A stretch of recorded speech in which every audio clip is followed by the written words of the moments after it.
나는 차 안에서 잠을 자는 조금은 독특한 취미가 있었습니다. 휴일 전날에 차를 끌고 돌아다니다가 적당한 곳에 주차를 하고 잠을 자곤 하는데 다른 사람이 보면 도통 이해할 수 없는 괴상한 짓이라고 하겠죠. 가끔 주변을 지나가는 경찰이 말을 걸거나 복주족들이 안쪽을 들여다보며 창문을 두드릴 때도 있기 때문에 적절한 장소를 선택하는 것이 그 무엇보다 중요합니다. 지난해 여름의 어느 날, 그날도 나는 어디서 잠을 잘까 고민하며 이리저리 차를 몰고 있었습니다. 그러던 와중 산속에 폐허가 된 전망대가 있다는 걸 떠올리고는 곧장 그곳으로 향했죠. 그곳은 트럭을 운전하는 기사들이 잠시 눈을 붙이는 곳이기도 했습니다. 이윽고 주차장에 도착해서 보니 이미 2대의 트럭이 세워져 있었고, 난 가장자리에 서 있는 트럭과 조금 거리를 두기 위해서 주차장 한가운데에 있는 가로등 아래쪽에 차를 세웠습니다. 뒷좌석을 눕히고 그 위에 누워 두툼한 담요를 덮은 후에 휴대폰을 만지작거리고 있으니 이내 잠이 쏟아지더군요. 그렇게 얼마나 지났을까? 갈증이 나서 앞자리 가방에 둔 음료수를 꺼내려고 몸을 일으켜 세웠는데, 그와 동시에 갑자기 뒤쪽에서 작은 돌 같은 것이 날아와 부딪히는 소리가 들렸던 겁니다. 반사적으로 뒤를 돌아봤지만 딱히 이상한 건 없었고, 나는 큰 벌레라도 부딪혔나 보다 하며 음료수를 한 모금 마신 후 다시 잠을 잤습니다. 그리고 시간이 흘러 새벽 4시 반쯤 되었을 때, 소변이 마려워서 밖으로 나온 나는 화장실을 찾아 주변을 둘러봤습니다. 하지만 다 낡아 빠진 전망대라 화장실 같은 편의시설은 없었고, 어쩔 수 없이 건물 뒤쪽으로 돌아가서 노상방뇨를 해버렸죠. 그런데 그때 어디선가 트럭 문이 쾅 하고 닫히는 소리가 들렸습니다. 트럭기사 양반도 잠이 깼나 보다 하며 차로 돌아갔는데, 나와 동년배로 보이는 안경을 쓴 남자가 나에게 말을 걸어왔습니다. 어제 잠 못 주무신 거 아닙니까? 진짜 무서웠죠? 네? 뭐가요? 어라? 아예 못 알아차린 겁니까? 그러면서 그는 조금 놀란 기색으로 나에게 자초지종 설명했습니다. 그가 트럭 안에서 DVD를 보고 있는데 내가 차를 몰고 들어와서 주차장 한가운데에 세우더랍니다. 그곳에 트럭이 아닌 일반 승용차가 오는 경우는 드물었던 터라 그는 별일이다 하면서 계속 DVD를 봤다고 하더군요. 그러다가 잠을 자려고 뒷좌석으로 가면서 무심코 내 차 쪽을 힐끗 쳐다봤는데, 차 본네트 앞에 웬 여자가 서 있었다는 겁니다. 처음에는 차주의 여자친구인가 보다 했는데, 그녀가 꼭 차를 막아서는 것처럼 본네트 위에 양손을 대고 그렇게 서 있었다고 합니다. 뭐 하는 건가 싶으면서도 왠지 모르게 기분 나쁜 예감이 들었던 그는 그냥 대충 무시를 하고 그대로 뒷좌석으로 들어가서 누웠다고 합니다.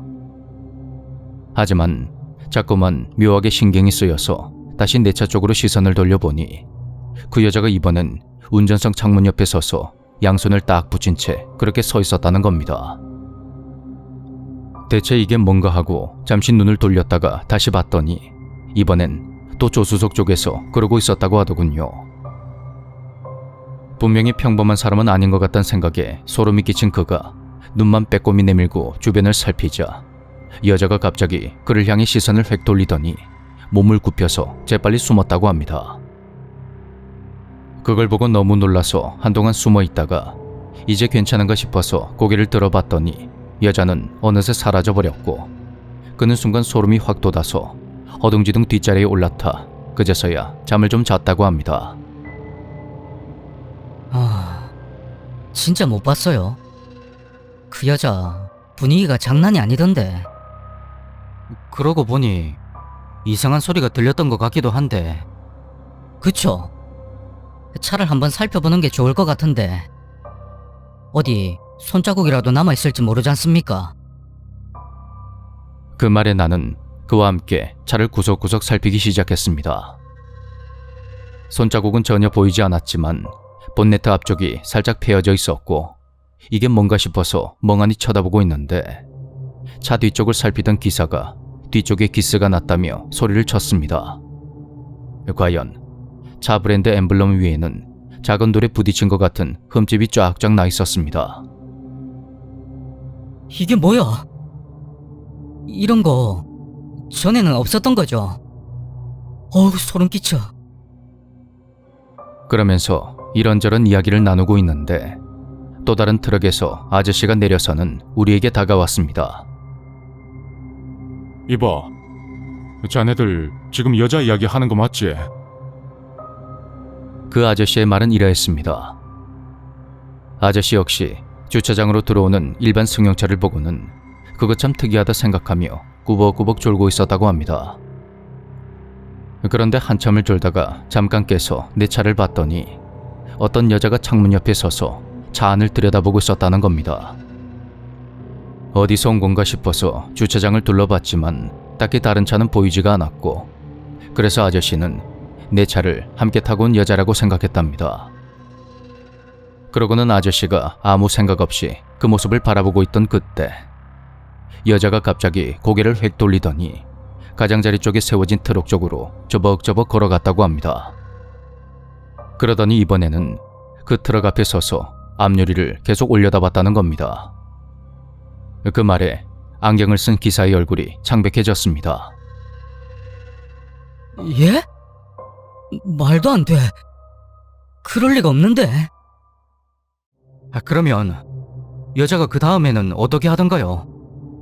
그 다음에? 영 기분이 나빠서 말이야. 난 그냥 후딱 자버렸는데.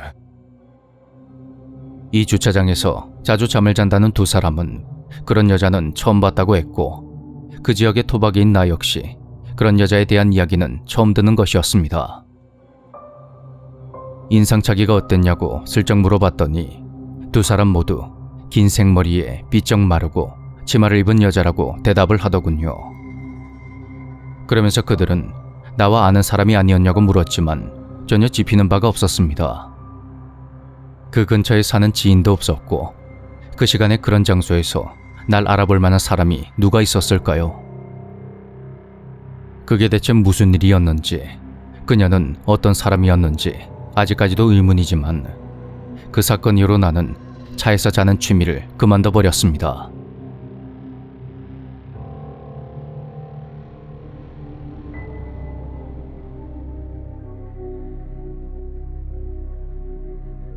난 현재 일자리를 찾느라 오사카와 효고 사이를 오가고 있는데, 어제 호텔로 돌아가는 택시 안에서 함께 다닌 친구 녀석이 갑자기 무서운 이야기를 시작했다. 그리고 분위기가 조금 으스스해질 무렵에 기사 아저씨가 이야기 하나를 들려줬다.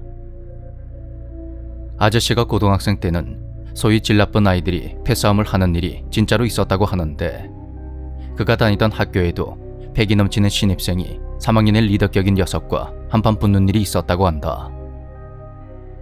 녀석들은 자기들끼리 어느 정도의 선을 넘으면 굳이 싸움으로 승부를 보지 않는다고 하는데, 그때는 치킨 레이스나 패거리의 크기로 승부를 본다고 한다. 녀석들은 학교 옥상에서 뛰어내리는 것으로 결판을 내기로 했는데, 눈을 뜨고 뛰어내리면 평범하게 착지할 수가 있으니 눈을 감고 뛰어내리자는 괴상한 방법으로 승부를 내기로 했단다. 당시 3학년 팀에 속했던 아저씨도 직접 뛰어내렸다고 하는데, 실제로 뛰어내리면 그 공포심 때문에 시간 감각이 마비가 되는 건지 아무리 시간이 지나도 바닥에 닿지를 않더라는 것이다. 어디쯤일까 확인하려고 눈을 뜨는 그 순간에야 지면에 떨어지는데, 1초 남짓한 그 짧은 시간이 당사자에겐 몇 분은 좋게 되는 것처럼 느껴진다고 한다. 결국 다들 떨어지다가 눈을 떠버리는 바람에 승부는 양팀의 리더에게 넘어갔는데, 결과는 끝내 나오지 않았다고 한다. 두 사람 모두 분명히 동시에 떨어졌는데 아래로 내려오던 도중에 호련히 사라져버렸다는 것이다. 당시 지역신문에 실렸을 정도로 화제가 된 사건이었지만, 비행 청소년 2명이 사라진 것을 사회가 그리 신경 써줄 리는 없었다. 두 사람은 모두 행방불명 처리가 되었는데, 그 무렵에 온갖 괴담까지 나돌았다고 한다. 그렇게 호텔 앞에 도착할 무렵에 아저씨는 뭔가 쓸쓸한 목소리로 이렇게 말했다. 그 녀석들 담력 하나는 진짜 대단했나 봐. 아직까지도 눈을 꼭 감고 이기려고 애를 쓰고 있는 건지 뭔지.